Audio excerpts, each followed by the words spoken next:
Hero Alam, তোর কি প্রয়োজন ছিল? তুই যে এই নষ্টি ছাড়া থাকতে পারবি না, সেটা তো তোকে আমি বগুড়ার বাড়ি বসে বলেছিলাম। আলমের নষ্টামি কি? তোর বাপটা মরে গেছে গেছে, তোর বউ যায়নি, তোর নষ্টি 12 ভাতারি তোর লাগবেই। তাহলে তাকে নিয়ে তোর বয়কট ছয়কট এইসব কট বইলে মানুষকে বিভ্রান্ত করার তোর প্রয়োজনটা ছিল কি আলম? সমাজ নিয়ে একটা নষ্টামি শুরু করেছে। তারা যেরকম নষ্টি, তারা হচ্ছে এই জাতিকেও এরকম নষ্টির ভিতরে ফেলছে। এই জাতির সামনে একে মামলা দিচ্ছে, ওকে মামলা দিচ্ছে, এই আবার রাত কাটাচ্ছে, এই আবার আর এক পুরুষ নিয়ে রাত কাটাচ্ছে, এই আবার হিরো আলমকে নিয়ে রাত কাটাচ্ছে, আবার মনে করেন ওই যে মামলা দিচ্ছে, আবার মনে করেন যে সাংবাদিক সম্মেলন ডাকছে। এই সাংবাদিক সম্মেলন শেষ করছে, বয়ফ্রেন্ডকে গাড়ির ভিতর চুম্মাচাটি করে আবার আলমের সাথে দেখা করছে, আবার আলমের সাথে মিটমাট করে এসে আবার মনে করেন সাংবাদিকের সাথে কথা বলছে। তাই এটা নষ্টি না? আর কোনো নাম দেওয়া যায়? এই সেলিম ভাই, আপনাকে আমি বলেছিলাম না যে এই 12 ভাতারি ছাড়া আপনার ভাই থাকতে পারবে না? শুধু আপনারা এই গেমটা খেলেন না? সেই গেম খেলে মানুষের এই দেখেন সাকিব খানের সিনেমাটা এগে নষ্টির জ্বালায় ভিউ হচ্ছে না। কত কোটি টাকা বাংলাদেশে নষ্ট করছে দেখছেন।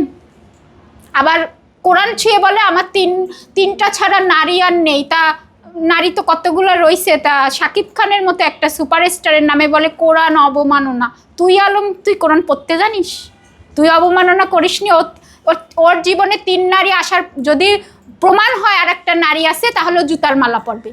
ওর মাকে আমি একটা অডিও দিয়েছি না ভাই, যে মিথিলা আর রিয়ামনির সাথে যদি আমি মিলে যাই তোমাদের সমস্যা আছে। আর কি প্রমাণ চান? জুতার মালা দিচ্ছেন না কেন? কে নারীটা আমি নেন, তার হচ্ছে নষ্টি পছন্দ। আমি তো নষ্টি এখনো হতে পারিনি, তাই মনে হয় পছন্দ না, স্বীকৃতি দিচ্ছে না, গোপনে রাখছে। আর তার হচ্ছে লাগবে হচ্ছে নষ্টি, যেগুলোকে পরিচয় দেওয়া যায় সমাজে। আমাকে তো চিনতো না কেউ, আমাকে পরিচয় দিয়ে লাভ আছে? তাকে তো পরিচয় দিয়ে এরকম করা যায়, আমাকে নিয়ে তো করা যাবে না। তাই মনে হয় দেন এই প্রশ্নটা তাকে করবেন প্লিজ। নো, তারা রাতের পর রাত কাটাচ্ছে, সেটা আবার আমাকে ভিডিও কলে দেখায়, রোমান্স, এরকম রোমান্স দেখায়। বুঝতে পেরেছেন? সিক্রেট স্টেপ থাকে না একজনের, এই হচ্ছে আলমের স্টেপ। এটা আবার রিয়ামনি আমাকে ভিডিও কলে দেখায়। এইরকম অসভ্য বেয়াদব আমার ফ্যামিলি আমাকে শিক্ষা দেয়নি। আমি কষ্ট দেওয়ার জন্য আলমকে দিয়ে আমিও করাতে পারি, কিন্তু এই শিক্ষাটা তো আমি পাইনি। একটা ফ্যামিলির শিক্ষা থাকে, কখনোই আমি পারবো না।